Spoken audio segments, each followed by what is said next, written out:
Salam sehat sahabat. Kita hidup, kita sehat dan melakukan sesuatu, menciptakan sejarah, berkarya. Salah satu yang membuat kita tetap sehat adalah HB kita harus stabil. Kita layak bersyukur karena Tuhan menciptakan tubuh kita sempurna. Luar biasa. Saat tubuh kita kekurangan oksigen, membutuhkan oksigen lebih banyak, ginjal kita, ginjal yang luar biasa diciptakan oleh Tuhan ini menghasilkan hormon yang disebut EPO atau eritropoietin. Hormon inilah yang mengendalikan tubuh kita dalam hal memproduksi sel darah merah. Kalau hormon berproduksi cukup, maka sel darah merah kita juga cukup.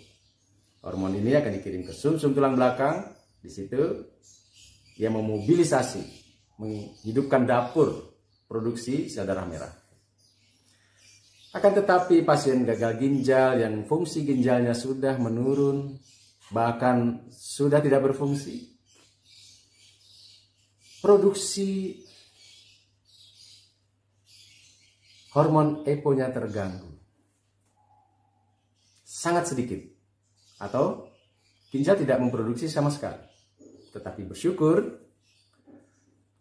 hati kita masih memproduksi EPO meskipun dalam jumlah yang sedikit. Itu sebabnya kalau pagi kita butuh olahraga, butuh aktivitas fisik untuk memaksimalkan produksi EPO di hati kita. Dan jangan lupa tetap gembira ya, nyanyi, happy, supaya tubuh kita rileks. Ya. Sebab kau yang terindah melukis hidupku.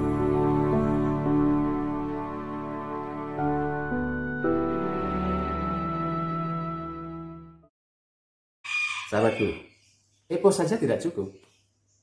Meskipun dirangsang sel darah sumsum tulang belakang kita untuk berproduksi, tetapi jika tidak ada bahan baku yang untuk diproduksi, ya produksi sel darah merah kita terganggu. Apa bahan bakunya? Bahan bakunya nomor satu adalah zat besi. Zat besi. Jadi zat besi di dalam tubuh kita harus cukup. Itu bahan baku utama. Bahan baku yang kedua, protein. Ya. Karena HB itu sesungguhnya adalah protein yang mengandung besi yang terdapat di dalam sel darah merah atau eritrosit. Kalau bahan baku kita tersedia dan hormon EPO menggiatkan produksi, maka terjadilah produksi HB di dalam tubuh kita.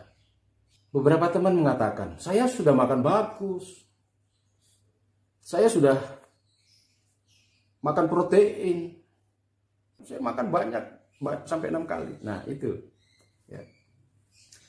Ada kondisi yang harus diatur. Di episode lalu saya mengatakan 2 hal. 1, darahnya harus tetap bersih.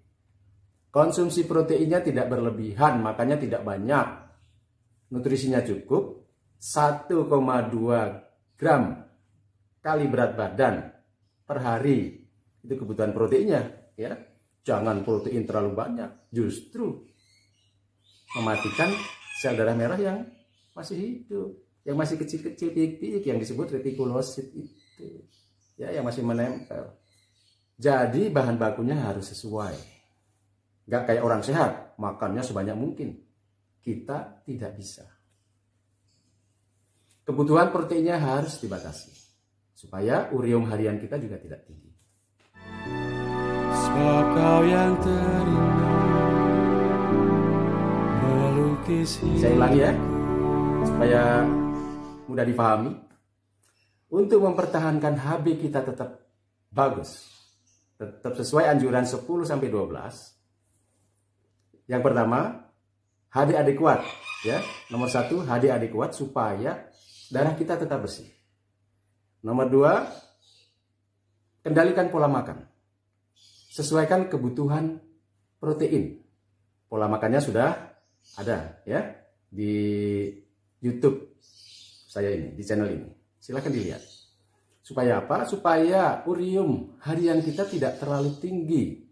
Itu berfungsi mempertahankan umur sel darah merah supaya tidak cepat mati di satu sisi, dan sel darah merah yang masih muda itu, yang masih piyik-piyik, awet, hidup, tidak segera mati, ya, yang disebut retikulosit itu, ya.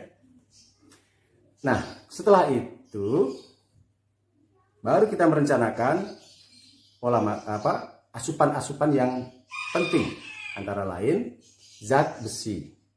Zat besi ini juga dari makanan, dari daging, dari telur, ya, dari sayur-sayuran. Selain itu, protein, bahan baku utama. Darah bersih, zat besi cukup, protein cukup, olahraga supaya EPO-nya diproduksi oleh hati, EPO-nya cukup, maka terjadilah proses alamiah oleh tubuh kita di sumsum tulang belakang, produksi sel darah merah. Sebab kau yang terindah melukis. Pada unggahan yang lalu, saya juga mengunggah pola minum, ya, supaya darah kita tidak terlalu banyak air. Volume darah kita 5 liter, airnya jangan 5 liter. Nanti 10 liter itu kacau darah kita, ya. Itu juga tidak baik untuk HB kita. Juga pola makan sayur. Karena sayur dibutuhkan, ya. Asam folat itu ada di dalam sayur-sayuran. Asam folat, vitamin B9, ya. Vitamin B12, kobalamin itu juga ada di dalam sayur-sayuran, buah-buahan. Itu sebabnya saya unggah juga pola makan buah. Kita membutuhkan buah tapi teratur. Jadi sahabat, untuk mempertahankan fungsi ginjal ini, kawan-kawan perlu melihat beberapa video yang saya unggah sebelumnya. Yang pertama, HDAD kuat, pola makan, olahraga. Ini di episode-episode awal untuk meningkatkan produksi EPO. Pola makan buah, pola makan sayuran, mengenai pola minum. Kalau ini kawan-kawan khatam, saya yakin, ya, selain hidup sehat, HB kita juga stabil. Sebab kau yang terindah melukis hidupku. Sel darah merah itu saat lepas dari sumsum tulang belakang itu masih piyik-piyik, kayak ayam piyik-piyik, ya, masih bayi, masih kecil, ya, masih menempel di pembuluh darah tepi, belum beredar. Jadi setiap hari sebenarnya di dalam tubuh kita ini ada, di dalam peredaran darah kita ini ada sel darah yang masih piyik itu masih ada, yang disebut retikulosit itu, ya. Nah, retikulosit ini membutuhkan waktu 2 hari, 1-2 hari untuk matang. Apa yang membuat retikulosit ini matang, tumbuh? Yaitu vitamin B12, kobalamin itu, ya. Dan vitamin B9 yang disebut asam folat. Jadi, kalau kita kekurangan vitamin B12, kekurangan asam folat, meskipun bahan baku HB itu sudah tersedia, tetapi retikulosit itu gak tumbuh dengan baik. Bahkan layu sebelum berkembang. Itu sebabnya kebutuhan vitamin B12 dan asam folat itu wajib untuk kita. Vitamin B12 ini selain membantu pertumbuhan sel darah yang masih piyik-piyik itu juga memelihara sel darah kita. Dipelihara, ya. Penting minum vitamin B12 dan asam folat, vitamin B9. Jadi kalau dirangkum, ya, untuk mempertahankan HB kita tetap stabil, nomor 1, olahraga cukup. Ya. Nomor 2, pola makan cukup. Supaya tercukupi zat besi dan protein sebagai bahan baku sel darah merah, pembentukan sel darah merah. Ya.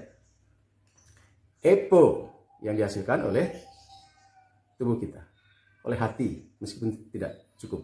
Ya. Kemudian vitamin B9, vitamin B12.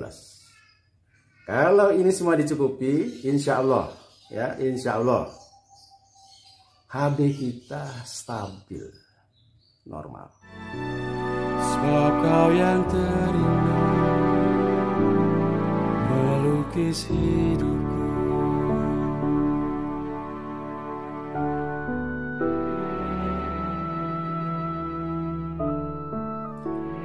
Tapi pada kondisi tertentu, pasien HD mungkin mual, ya, karena DDS.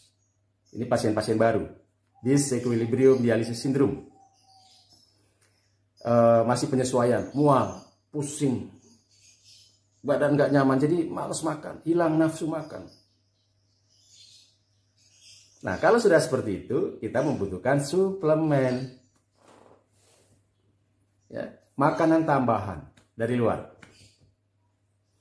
Vitamin B12 disuplai dari luar, asam folat disuplai dari luar, EPO, ya, erythropoietin hormon disuntik dari luar. Seberapa dosisnya? Diskusikan dengan dokter, ya.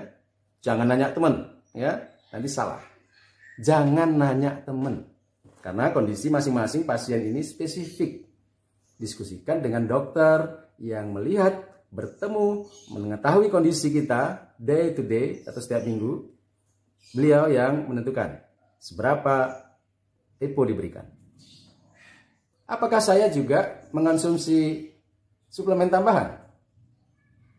Ya, saya mengonsumsi suplemen tambahan. Dan teman-teman yang AB-nya stabil, saya rasa juga mengonsumsi suplemen tambahan. Apa suplemen tambahan yang sering dikonsumsi oleh teman-teman kita atau yang rutin saya minum?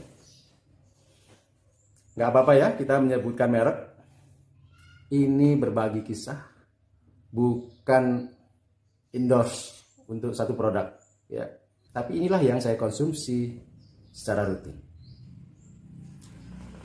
Selain makan yang cukup tadi, ya, makan cukup, HDAD kuat, istirahat cukup, olahraga cukup, suplemen yang saya minum setiap malam 1 suplemen, yaitu cobalamin, ya, vitamin B12. Saya minum Neurobion Pink, Neurobion Forte setiap malam, kecuali pada hari HD, karena pada saat HD Neurobion masuk lewat suntik, ya, injek setelah HD. Yang kedua, asam folat. Ya, asam folat ini saya tidak minum khusus asam folat. Biasanya kawan-kawan diresepkan asam folat 1 mg, ya, untuk 1 hari.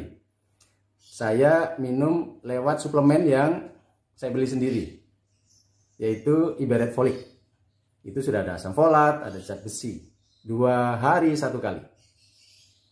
Jadi saya hanya mengonsumsi 2. Yang pertama, Neurobion Pink. Gak apa-apa, sebut merek aja. Yang kedua, Iberet Folik. Kalau tidak ada Iberet Folik, bisa diganti dengan Hemobion. Ini kandungannya mirip-mirip, ya. Cuma konsentrasinya yang berbeda.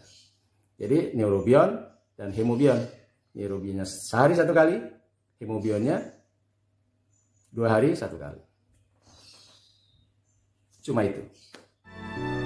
Sebab kau yang terindah melukis hidupku.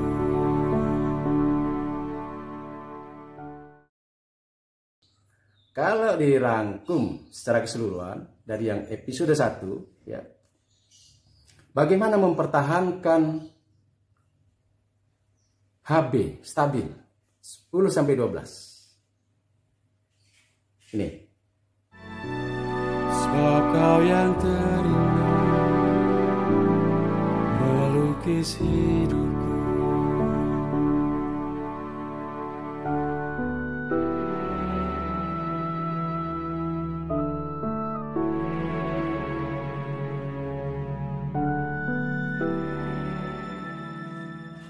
Tetapi ada kondisi-kondisi khusus yang butuh waktu segera, seketika. Yang disebut darurat HB. HB-nya sangat rendah. Ya, belum membutuhkan transfusi tapi sangat rendah, 8. Apa yang mesti dilakukan? Nah, episode depan saya tambahkan satu session lagi darurat HB, ya. Darurat HB. Apa yang harus dilakukan segera? Salam sehat. Sampai jumpa minggu depan. Sebab kau yang terindah melukis hidup.